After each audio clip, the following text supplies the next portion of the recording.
Hi everyone, it's me again, talking to you about life. So, have you ever felt really jealous about someone? Like, it could be someone really charismatic. They are loved by everybody, they're very good looking, very charismatic, very well spoken, very smart, very talented. They just seem so perfect and everyone loves them. Even you can't help but love them a little bit, and at the same time feel very jealous, and you feel kind of threatened and you feel bad feeling this way, like, oh, I'm a bad person for feeling jealous. And then the automatic reaction is to just be like, well, I feel bad when I'm jealous of them, so I want to avoid them, or I want to be a little bit mean to them so that they can then be mean to me, and when they're mean to me, I can justify my feelings of jealousy. Like, well, they're an asshole anyway, so nothing wrong with me being jealous, right?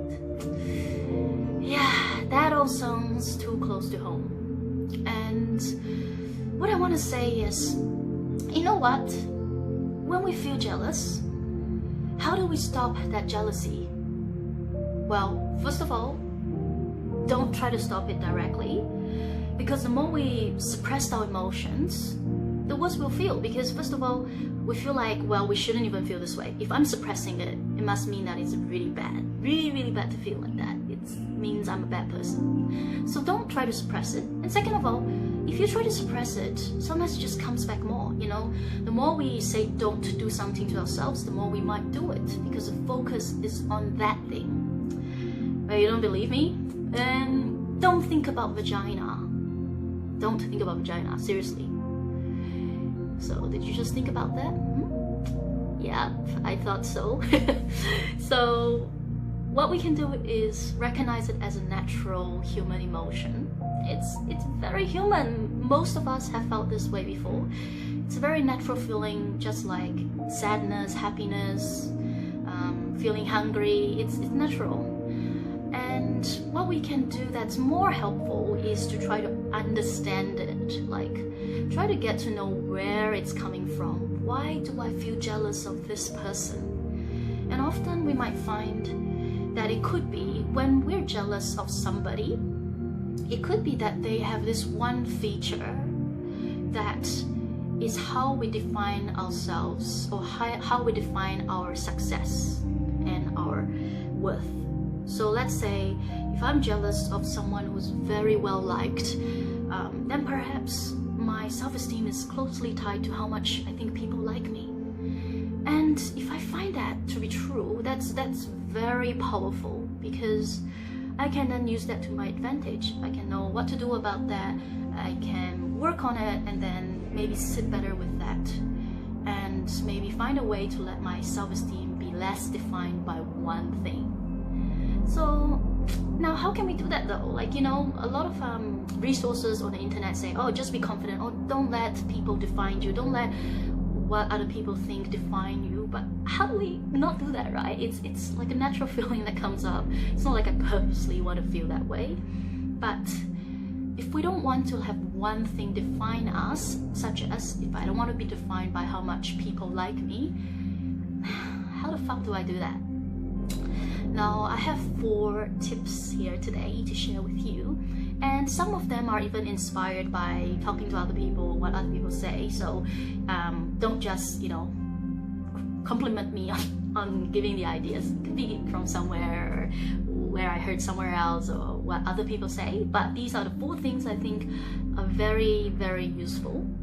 So first of all, we can try to be non-judgmental about our feelings. So when we feel jealous, just tell ourselves, well, I feel this way, I hear you, I know you're feeling this way, and just acknowledge that. Just simply be mindful, just be aware that you're feeling that, because awareness is the first step for us to figure out what our feelings are trying to tell us and what it means, so that we can better understand us and work through the kind of the root to this concern.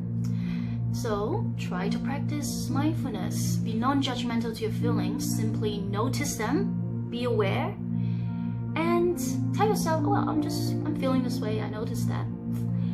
Secondly, we can try to do something self-pleasuring. Now I know what you're thinking. You're thinking like dirty stuff, like masturbate or something. Well, you can do that if that's self-pleasuring to you. At the same time, what I mean is to be less dependent on other people's views. We might naturally do that if we can please ourselves more, if we can be happy doing whatever we're doing. So let's say we focus a bit more on things that we just enjoy. We just do things that we like. Maybe I will play the piano, maybe I'll make videos, maybe I'll eat my favorite food, maybe I will travel to this deserted place. Just do something that gives you pleasure or satisfaction. And another way to be less dependent on what other people think of you would be to overcome adversity. And that's what somebody on the internet told me, this online gaming friend. Hello. Yeah, thank you for giving me that inspiration when you told me that intelligence means overcoming adversity.